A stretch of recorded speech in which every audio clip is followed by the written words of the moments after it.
This is James Foley. After their son's brutal beheading was seen on screens and smartphones around the world, the Foley family walked out of their home in 2014 to face a crowd of cameras. We know Jimmy's free. He's finally free. And we know he's in God's hands. And we know he's done God's work. And we know he's in heaven. The Foley's faith overpowering that impromptu front yard appearance. Every time we started to get despondent all over these 2 years, we thought of Jim. We thought of Jim and his courage, and in the midst of his suffering, he was helping the other prisoners.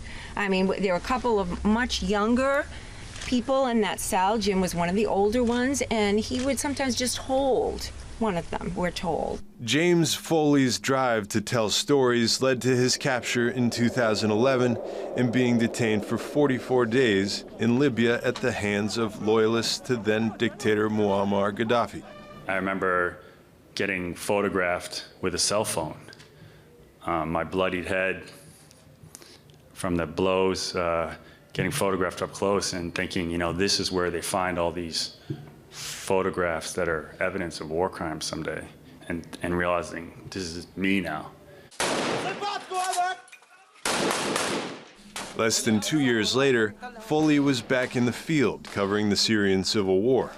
There, he was captured and later infamously beheaded by Islamic State terrorists. The first thing you lose in war is the truth, right? Now, nearly a decade since the death of her son James, Diane Foley's faith sustains her. I've been very blessed, and certainly blessed with the faith that's given me a hope and a strength to endure and to know that Jim's in a better place.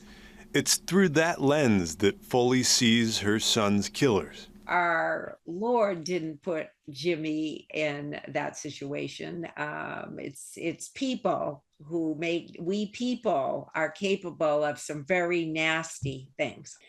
We Western nations in our country have not been lily white, let's face it. We've done some nasty stuff ourselves after 9/11, Abu Ghraib, Guantanamo. We have some things to hang our own heads in shame. Even taking the extraordinary step of meeting one of those men face to face. I met with him 3 times, and I felt that was helpful. I felt it was helpful for Alexander and for myself. I know Jim would have met with him. He wouldn't have wanted me to be afraid of him. And he would have wanted me to let him know the kind of who Jim was. It was the right thing to do. If I truly feel I'm a Christian, that we should be willing to talk to one another, even and hopefully at some point forgive one another.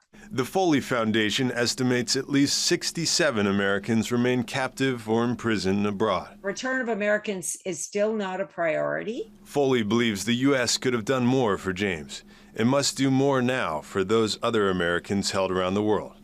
Gabe LaMonica, CBN News.